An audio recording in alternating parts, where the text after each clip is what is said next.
Hello mga besh! Iniimbitahan ko nga pala kayo sa Filipino Weekend Market this coming April 12 and 13, 10 a.m. to 6 p.m. at Centennial Square, Victoria. Ayun, kung kayo ay nagkikrave for Filipino street food, ay ito na ang chance nyo para makatikim ulit. Magpa-participate nga pala ako doon, kaya makikita nyo ako doon. At gusto ko pong i-invite lahat ng mga Pilipino. Kung makapanood kayo nitong video, i-invite nyo na rin po yung mga friends nyo na Canadian na gusto makatry ng ating Filipino cuisine. Kasi hindi lang naman po street food ang i-cater doon. May mga magbebenta rin po ng mga dishes like mga sisig or I don't know. Alam ko maraming mga iba-ibang mga putahe doon. Pero yours truly will be serving goto, overload, tsaka plain goto. Siomai soup. I will be catering yung barbecue belly and yung signature siomai ko. Yung mga nakikita nyo po sa video ko, maritikman nyo na po doon. Yun na po yung pagkakataon yung witness or ma-judge kung masarap pa talaga ako magluto. At saka makikita nyo na rin in person yung madaldal na vlogger na ito. Although, ewan ko kung kung kilala niyo pa ako.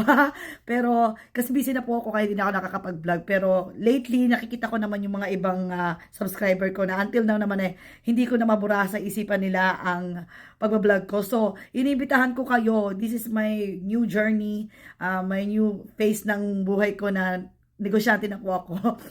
Baka gusto niyo po akong suportahan kasi yung kikitain po ng aking project na ito sa itong pagbibenta ko dito sa Centennial,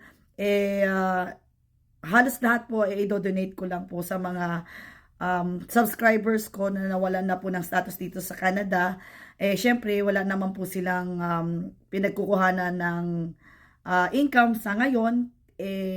Nagbabayad sila ng renta, kailangan din nilang kumain.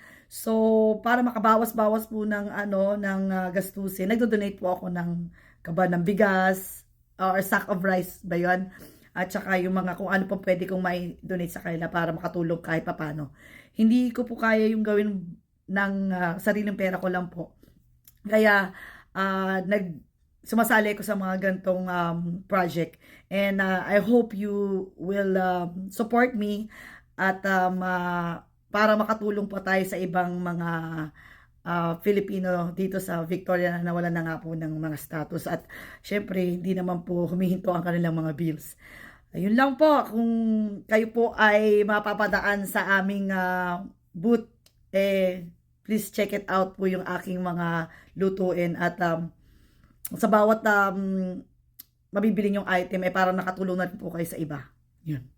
Maraming salamat po at kita-kits na lang po sa aking stall doon at ang aking name po ng aking stall ay Meg's Kitchen. Yun. See you there! Mwah!